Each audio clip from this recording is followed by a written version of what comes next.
Un vent nouveau souffle sur la scène internationale. Alors que le monde vacille entre tensions et opportunités, l'Afrique se retrouve au cœur d'une stratégie inédite, celle d'un monde multipolaire. Mais au-delà des discours officiels, quelles sont les véritables ambitions? Que signifie ce partenariat pour l'Afrique et son avenir? Pour y voir clair, Nathalie Yambe, figure incontournable du panafricanisme, connue pour son franc-parler et sa vision audacieuse. Elle nous partage son analyse incisive sur les enjeux, les coulisses et ce que cela représente pour l'Afrique de demain. Restez avec nous, car ce qui suit pourrait bien changer votre perception de la géopolitique mondiale. Mais vous savez, il y a beaucoup de formats, comme par exemple Chine-Afrique, l'Union européenne-Afrique. En quoi les relations entre la Russie et le continent africain sont-elles particulières? Mais les relations avec la Russie sont particulières en ce sens, enfin quand on les compare avec par exemple les sommets France-Afrique, c'est qu'ils sont récents, ils sont pas empreints d'une histoire coloniale lourde à porter. Ce sont des sommets qui me semblent plus orientés business, orienté partenariat ouvert, partenariat équilibré, que les sommets France-Afrique par exemple, qui sont des grands messes où un roi reçoit ses valets et puis distribue les bons et les mauvais points. La différence avec les sommets Chine-Afrique, je peux pas le dire parce que j'ai jamais assisté à un sommet Chine-Afrique, mais je pense que ça doit être à peu près similaire avec la Russie, c'est-à-dire qu'il y a des projets, des domaines qui sont discutés, l'énergie, pas seulement le militaire qu'on associe normalement à la Russie, mais l'énergie, la santé, les infrastructures, l'éducation. Donc il y a le spatial, il y a plein de domaines qui peuvent être abordés, qui ne sont jamais abordés dans des sommets Europe-Afrique ou France-Afrique. Pourquoi d'ailleurs? Ben parce que les Européens ne nous considèrent pas comme des partenaires, mais comme leurs choses, comme des objets, comme leurs propriétés. Donc, ils nous reçoivent. Et puis, nos chefs d'État aussi, ils sont bien contents d'aller en France ou à Bruxelles pour faire la fête, amener madame faire des courses, mais pas pour débattre de dossiers qui pourraient améliorer les conditions de vie des populations de leur pays. D'où vient cette attitude? Ben, écoutez, ce sont des dirigeants qui ont été choisis justement pour ça, pour qu'ils pérennisent cette gouvernance du vide, cette gouvernance qui fait émerger la pauvreté et les frustrations au lieu d'amener le progrès et la prospérité. C'est pour ça qu'ils sont en place. Et quand ils sont dégagés de la tête des États, on voit que les choses commencent à changer. Est-ce que vous voyez la baisse de l'influence française sur le continent africain? Ah mais oui, mais j'y travaille, donc je la vois avec grand plaisir. Avec le grand plaisir? Avec très grand plaisir. Je pense que j'ai contribué à faire baisser l'influence française sur le continent. C'est d'ailleurs pour ça que le gouvernement français m'a interdit d'entrée et de séjour en France. Je pense qu'on interdit de venir, mais non, ben moi on m'a interdit. Donc je dois être dangereuse. On me décrit comme un agent qui est anti-français, alors que je suis une personne qui est pro-Afrique. Mais comme être pro-Afrique est automatiquement atteint les intérêts français, bon. Oui, je regarde la perte de vitesse de l'influence française et j'en suis heureuse. J'en suis très heureuse parce que on a eu 60 ans depuis les pseudo-indépendances Pourquoi pseudo-indépendance, excusez-moi? Parce que ce n'était pas des indépendances, c'était un transfert de compétences du gouverneur colonial au chef des nouveaux États néocoloniaux. Voilà. Donc, il n'y a pas eu une déclaration d'indépendance comme, par exemple, aux États-Unis où les gens se sont assis, ils ont écrit, ils ont fait le bilan de la coopération et ils ont dit, bon, maintenant, à cause de ça et ça, aujourd'hui, nous déclarons notre indépendance. Il n'y a pas eu ça. Les luttes d'indépendance, en fait, la vraie indépendance est en cours.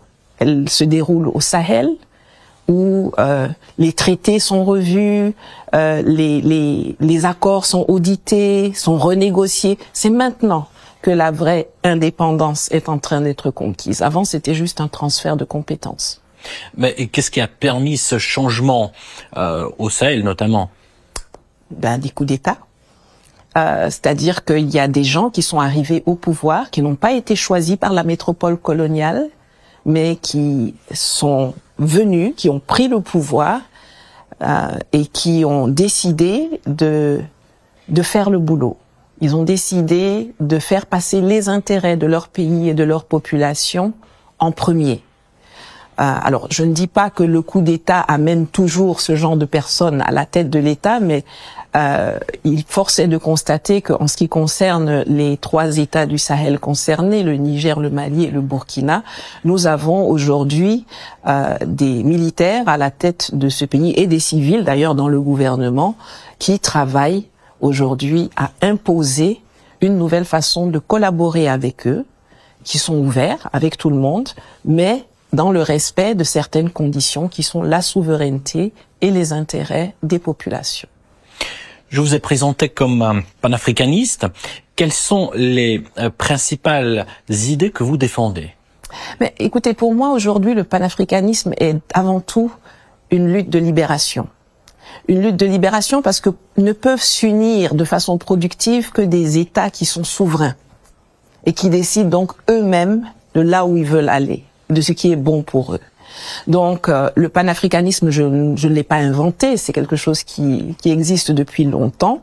C'est vrai qu'il y a eu une période où la thématique panafricaniste avait plutôt été remisée dans les oubliettes, mais étant donné qu'elle a repris toute sa dimension d'émancipation et d'autodétermination, aujourd'hui, je la vois comme ça. Le panafricanisme, c'est une lutte de libération qui va permettre à des États souverains de décider eux-mêmes de s'unir et dans quelles conditions. Nathalie Yambe, dans ses propos incisifs, remet en question le narratif historique des indépendances africaines des années 1960. Elle décrit ces indépendances comme un simple changement de façade où les structures coloniales ont été maintenues sous d'autres formes. Cette critique fait écho à une réalité que beaucoup d'analystes contemporains appellent le néocolonialisme.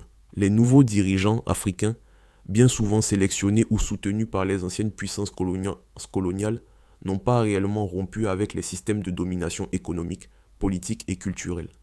En marge de la conférence Russie-Afrique, Yambe élargit son analyse pour inclure la relation entre l'Afrique et d'autres puissances, en particulier la Russie. Elle dénonce ce qu'elle appelle la minorité occidentale, une référence explicite aux nations occidentales qui, selon elle, continuent d'imposer leur vision et leurs intérêts au détriment des autres régions du monde. Ce point de vue s'inscrit dans un discours panafricaniste mais aussi multipolaire, où l'Afrique est appelée à se repositionner stratégiquement. L'idée que l'Occident cible simultanément la Russie et l'Afrique reflète une vision géopolitique partagée par certains acteurs non occidentaux. L'Occident chercherait à maintenir un ordre mondial unipolaire dominé par ses intérêts. Dans ce contexte, Yambe plaide pour une solidarité stratégique entre les nations africaines et des partenaires comme la Russie. Elle met en avant une condition essentielle pour cet équilibre, la force et la résilience de chaque acteur. Cela implique que l'Afrique doit cesser d'être un terrain d'influence passive et devenir un acteur indépendant capable de défendre ses intérêts tout en collaborant avec d'autres. En somme, Nathalie Yambe fait un appel clair à une remise en question du statu quo. Elle insiste sur le besoin pour l'Afrique de s'émanciper des structures néocoloniales tout en s'alliant stratégiquement avec d'autres puissances pour résister aux dynamiques unipolaires. Son discours interpelle sur l'urgence de construire un monde réellement multipolaire, où chaque région aurait un poids équitable dans la définition des règles du jeu global. Nathalie Yambe met en lumière des dynamiques historiques et actuelles qui méritent réflexion. Le propos de Nathalie Yambe résonne comme un appel à l'action, non seulement pour l'Afrique, mais pour tous ceux qui souhaitent un monde plus équilibré et moins dominé par une minorité.